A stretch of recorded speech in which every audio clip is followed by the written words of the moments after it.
கண்ணன் உரலில் கட்டி யசோதை விட்ட உடனே இப்படி தவழ்ந்து வச்சு அந்த 2 மரம் முறிஞ்சு விழுந்தது இல்லையா? அதுக்குள்ளே நல்ல கூபரம் மணிகிரீவன் இருந்தா. அதெல்லாம் இவ கண்ணுக்கு தெரியாது ஆயர்களுக்கு. மரம் முறிஞ்சு விழுந்ததுனால இவ நினச்சுட்டா ஏதோ அபசகுணம், நம்ம இந்த இடத்துல இருக்கவே வேண்டாம், அசுரர்கள் மாற்றி மாற்றி வர ஏதாவது ஆபத்து வந்துட்டே இருக்கு, நம்ம பிருந்தாவனம் போயிடலாம் அப்படின்னு பிளான் பண்ணான். எல்லாரும் ஒத்துண்டுட்டா. அந்த ஆயர்கள்லேயே ரொம்ப பெஸ்ட் யாருன்னா உப்பநந்தன் ஒருத்தன். அவன் ரொம்ப கெட்டிக்காரன். அவன் சொன்னான், அந்த கோகுலத்துக்கு மேற்கு சைட்லேயே பிருந்தாவன் ஒரு நல்ல காடு இருக்குது, அது ரொம்ப நன்னா இருக்கும், நம்ம எல்லோரும் அங்கே போயிடலாம் அப்படின்னா. உடனே எல்லாரும் சம்மதிச்சுட்டு அங்கே நடந்து போயின்னு இருந்தா. யசோதையும் கண்ணனும் மட்டும் மாட்டு வண்டியில் உட்காந்துட்டா. எல்லாரும் பின்தொடர்ந்து ஜாலியாக பேசிகிட்டே வந்தா. அதுக்கப்புறம் அங்கே பிருந்தாவனத்தில் பார்த்தா எப்படி இருந்தது, நிறைய மலர்கள், நிறைய குந்த மரங்கள் இருந்தன. காடெல்லாம் அப்படியே ரொம்ப புல் தரையோடு ரொம்ப பார்க்குறதுக்கே ஒளிமயமாக இருந்ததுதான். நல்ல பசுமையாக இருந்தது. அது ரொம்ப பிடிச்சி போச்சு வாழ்க்கை. அங்கே யமுனை நதி அங்கேயும் இங்கேயும் ஓடின்னு இருந்தது. அதில் நல்ல அன்னப்பறவைகள்லாம் இருந்தது. தாமரை பூக்கள் நல்லா பூத்து இருந்தது. ரொம்ப ரம்மியமாக இருந்தது கண்ணுக்கு பார்க்குறதுக்கு. அப்போது என்ன பண்ணா, கண்ணன் பலராமன் எல்லாருமா சேர்ந்து மாடு மேய்க்கலாம் அப்படின்னு பிளான் பண்ணி அவள் சுற்றி பார்க்க போயிட்டா. அது அங்கே பார்த்தா அங்கே கோவர்தன மலைன்னு ஒரு பெரிய மலை. அது எப்படி உயரம்னாக்க பிரம்மாவோட சத்தியலோகத்தையே தொடர அளவுக்கு உயரமாக இருந்துதான். அவ்வளோ ஜோராக இருந்தது. அதில் மயில்கள்லாம் ஆடின்னு இருந்தது, தோகையை விரித்து ஆடுறது, ரொம்ப பார்க்குறதுக்கே அழகாக இருந்தது. இதெல்லாம் ரசிச்சுட்டு அவள் தன்னோட கண்ணுக்குட்டியெல்லாம் மேய்ச்சின்னு இருந்தா. அப்போ பார்த்தா ஒரு கன்றுக்குட்டி வடிவத்தில் ஒரு வத்சாசுரன், ஒரு அசுரன். அவன் அப்படியே கண்ணனையே தலையை திருப்பி பார்த்துட்டு இருந்தான். அதை கண்ணன் கண்டுபிடிச்சிட்டான் அது அசுரன்கிறத. என்ன பண்ணா, அதோட காலை பிடிச்சி சுழட்டி அப்படியே அந்த மரத்து மேலே மோதின உடனே அது அந்த அசுரன் செத்து போயிட்டான். தேவர்கள்லாம் பூ மாதிரி பொழிஞ்சாலாம். அப்போது இந்த குழந்தைகள்லாம் ஆயர்கள்லாம் கேட்டாலாம், எங்கேருந்து உனக்கு பூ வந்தது, ரொம்ப வாசனையாக இருக்கே அப்படின்னு கேட்டதுகளாம். அது கண்ணை சிரிச்சுட்டே, நான் அந்த அசுரனை மரத்தில் வீசினேன் இல்லையா, அப்போ மரத்தில் உள்ள பூக்கள்லாம் விழுந்தது, அதுதான் இந்த வாசனையாக இருக்குது அப்படின்னு சொல்லிட்டு லேசாக ஒரு சிரிப்பு சிரித்தானான். இப்படி வத்சாசுரனை கொன்று முடித்தான். அப்புறம் இன்னொரு நாள் அன்னைக்கு இதே மாதிரி கன்றுகளை மேய்ச்சின்னு இருக்கும்போது ரொம்ப வெயில் ஜாஸ்தியாகி ரொம்ப தாகம் எடுத்தது எல்லாருக்கும். எல்லாரும் என்ன பண்ணா, பக்கத்தில் உள்ள யமுனைக்கு போய் தண்ணி குடிக்க போயிட்டா. அப்போது அந்த ரெக்கைகள்லாம் இருக்கும் மலைகளில், அதை வெட்டிட்டு இவ தண்ணி குடிக்க போகும்போது அந்த ரெக்கை மாதிரியே பெரிய மலை போல் பகாசுரன் இருந்தான், பெரிய ரெக்கையை கொண்டு. அவன் என்ன பண்ணான், மற்ற சிறுவர்கள்லாம் தண்ணி குடிச்சிட்டு இருக்கும்போது, சரி இப்போ தான் நல்ல சமயம், நம்ம கண்ணனை முழுங்கிடலான்னு சொல்லிட்டு கண்ணனை விழுங்கிட்டான். உள்ளே போன கண்ணன் என்ன பண்ணார், தன்னை ரொம்ப வெப்பமாக்கிட்டார், ரொம்ப ஹாட்டாக ஆக்கிட்டார். அந்த சூடு அவனுக்கு தாங்கவே இல்லை, ரொம்ப தவிச்சான், பூன்னு துப்பிட்டான் அந்த உடனே பயத்துலேருந்து. அப்புறம் பார்த்தா கண்ணன் என்ன பண்ணார், அப்படியே அவனை சும்மா விடாமல் அப்படியே கிழிச்சார். அவனை நன்னா கிழித்து அவனை கொண்டுட்டார். அப்போ கண்ணனுக்கு அசுரல் அழிப்பது என்ன கடினமா, எத்தனை பேரை கொண்டு இருக்கார். உடனே மேலும் கீழே அழகை பிடிச்சு நன்னா பகாசுரனை கிழிச்சு கொண்டுட்டார். இவ பாடினாலே ஆண்டாள், புள்ளின் வாய் கீண்டானே பொல்ல அரக்கனை கிள்ளி களைந்தானேன்னு அந்த மாதிரி கிள்ளி கிழிச்சிட்டார் பகவான். பிருந்தாவனத்துலேயும் கண்ணனை அழிக்கிறதுக்கு ஒவ்வொரு அசுரனாக வந்துட்டுருக்கா. அதே மாதிரி ஒரு நாள் என்ன பண்ணான், ஆயர்களோடு கன்று குட்டியோடு சேர்த்து கட்டு சாதமெல்லாம் எடுத்துட்டு பிருந்தாவனம் போனான் எல்லாருமா. ரொம்ப பசுமையான புற்கள்லாம் நிறையா இருந்தது. அங்கே நல்லா மாடுகள்லாம் மேய்ச்சின்னு இருந்தது. மற்ற இடையர்கள்லாம் காட்டில் விளையாடின்னு இருந்தா. கண்ணன் கொஞ்சம் தள்ளி நின்றுட்டு இருந்தான். அப்போது அகன்கிற அகாசுரன் இருக்கல, ஒரு அசுரன். அகாசுரன் என்ன பண்ணான், பெரிய மலைப்பாம்பு போல் திடீர்னு வழியை மறிச்சிட்டு படுத்துட்டு இருந்தான். அந்த அசுரனோட வாய் எப்படி குகை போல் வாயை பொழுதுன்னு படுத்துனதுனால இடையர்களும் அது குகை நினச்சின்னு உள்ளே போயிட்டா. உடனே தன்னை மட்டுமே நம்பியிருக்க இடையர்களை காப்பாற்றணுமா இல்லையா, மாடுகள் எல்லாத்தையும் காப்பாற்றணுமே கண்ணன்.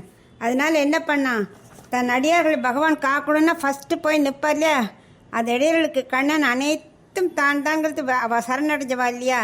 அதனால் அந்த பாம்பின் வாய்க்குள் அவனும் உள்ளே போயிட்டு கண்ணனும் உள்ளே போய் கழுத்து நடுவில் தன்னுடைய திருமேனியை பெரிதாக்கிண்டே போனான். அதுக்கு பாம்புக்கு மூச்சு விடவே முடியல, அதை அப்படியே தடுத்துட்டான். அது மூச்சு திணறி பாம்பு சுருண்டு விழுந்துருத்தோம். கண்ணன் அதோட வாயை பிளந்து ஆயர்களையும் கன்றுகளையும் காப்பாற்றிட்டான். அதுக்கப்புறம் வெளியே எல்லாரும் வந்தாச்சு. இப்படி ஒவ்வொரு முறையும் கண்ணனை கொல்ல அனுப்பின அசுரர்களை எல்லாம் கொன்று ஆயர்களையும் மாநிலையும் எல்லாரையும் கண்ணன் காத்தார். ஏன்னா அவளுக்கு கண்ணன் தான் எல்லாமே. ஆனால் எல்லாரும் மோட்சத்தையும் அடைஞ்சா. அகாசுரன்லேருந்து எல்லாரும் கண்ணனோட இது பட்டதுனால எல்லாருக்கும் மோட்சம் வேற கிடச்சிருத்தோம். அதுக்கப்புறம் கண்ணனும் சிறுவர்களும் வேறு இடத்துக்கு சென்று உணவு சாப்பிட எல்லாரும் வட்டமாக போய் உக்காந்துட்டா. கண்ணன் நடுவில் உட்காந்துட்டு எல்லாரும் சுத்தீவிர உட்காந்துட்டு இருந்தா. எல்லாரும் என்ன பண்ணா, முதல் சோறை கண்ணனுக்கு தான் கொடுப்பா. ஏன்னா கண்டரில் பண்ணணும் இல்லையா, அதனால் முதல் வாய் எல்லாருக்கும் அவள் தெரிஞ்சு கொடுக்கணுங்கிற இல்லை, கண்ணன் அவளுக்கு அவ்வளவு பிடிக்கும். கண்ணன் என்ன பண்ணுவான், எல்லாத்துலேருந்து ஒவ்வொரு வாய் தன் தாமரை போன்ற திருக்கைகளை வாங்கிட்டு நெய்வேத்தியம் பண்ணுற மாதிரி அவள் செய்வாள். அதுக்கு அவளுக்கு நெய்வேத்தியம்லாம் தெரியாது. ஆனால் கண்ணனுக்கு முதல்ல உணவு கொடுக்கணுன்னு தான் அவள் சாப்பிடுவாள். அது மாதிரி தான் நாம் என்ன பண்ணணும், பெருமாளுக்கு கண்டரில் பண்ணாமல் சாப்பிடவே கூடாது. அதை உணர்த்த தான் இந்த சம்பவம். பகவானுக்கு நெய்வேத்தியம் பண்ணாமல் சாப்பிட்டா அது என்ன, பாப உருண்டை சாப்பிடுவதற்கு சமம். இப்படி அனைவரும் சாப்பிட்டப்புறம் தேவர்கள் என்ன பண்ணா, இவ கையாளும்ப போவா இல்லையா தண்ணியில், அதுக்காக என்ன பண்ணா, மீன் வடிவத்தில் வந்துட்டா. ஏன்னா சேஷம் மிச்ச உண்டத்தை சாப்பிடணும், கண்ணன் சாப்பிடணுங்கிறதுக்காக. அப்போ கண்ணன் என்ன பண்ணார், அது தெரிஞ்சுட்டார். அதனால் சிறுவர்கிட்ட நீங்களாம் கையாளம்பாதீங்கோ, தொடச்சிக்கோங்க அப்படின்னா. பாவம் தேவர்கள்லாம் ஏமாந்தே போயிட்டா. அதுக்கு அவளுக்கு ஏன்னா கண்ணன்ட்டு அவள் கர்ப்பம் இருக்கிறது அவளுக்கு. அதனால் கண்ணன் அவளுக்கு கொடுக்கக்கூடாது முடிவு பண்ணி இவளை கையெலும்ப சொல்லிட்டான்.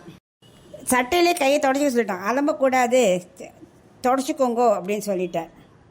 அதே மாதிரி ஒரு நாள் கண்ணன் இடையர்கள் எல்லாரும் சாப்பிட்டுன்னு இருக்கும்போது பிரம்மா என்ன பண்ணார், தன்னோட மாயையால் கன்றுகள் எல்லாம் மறைச்சுட்டார். சிறுவர்கள் அப்படியே கண் கலங்கின, ஐயோ மாடை காணுமேன்னு. உடனே கண்ணன் என்ன பண்ணார், கவலைப்படாது, நான் கன்றுகளை மீட்டு கொண்டு வரேன்னு கிளம்பின உடனே அத்தனை சிறுவர்களையும் பிரம்மா மறைச்சுட்டார். கண்ணனுக்கு தெரியாத பிரம்மாவிற்கு பாடம் புகட்ட நினைத்தார் கண்ணன். தன் மாயையால் அத்தனை கன்றுகளின் வடிவத்தையும் எடுத்துட்டார், இடையர்களின் வடிவத்தையும். அவள் கொண்டு வந்தாளே குச்சி, டிஃபன் பாக்ஸ் எல்லாமே அவள் என்னெல்லாம் எடுத்துன்னு வந்தாளோ எல்லா வடிவத்தையும் கண்ணன் எடுத்துட்டு அத்தனை பேரோட வீட்டுக்கும் தான் போயிட்டார். அவள் வீட்டுக்கு கண்ணனே அந்தந்த பிள்ளைகளாக, கன்றுகளாக, குச்சிகளாக, பாத்திரமாக எல்லாம் அவரே இருந்தார். யாருக்கும் வித்தியாசம் தெரியல. இப்போ மாதிரி பண்ணிட்டு அதுக்குள்ளே கண்ணன் இங்கே என்ன பண்ணார், பிரம்மலோகம் ஒன்று போயிட்டார். போய் அங்கே பிரம்மாவாக உள்ளே சென்றார். காவலாட்ட சொல்லிட்டார், பாரு இன்னொருத்த வேஷம் போட்டுட்டு பிரம்மா மாதிரி வருவான், உள்ளே விடாது அப்படின்னு காவலாட்ட சொல்லிட்டா. அப்போ பார்த்தா நிஜமாவே பிரம்மா என்ன பண்ணார், பிரம்மலோகத்துக்கு வந்தார். காவலாளி விரட்டி விட்டான். அவர் அங்கேருந்து கீழே விழறார்.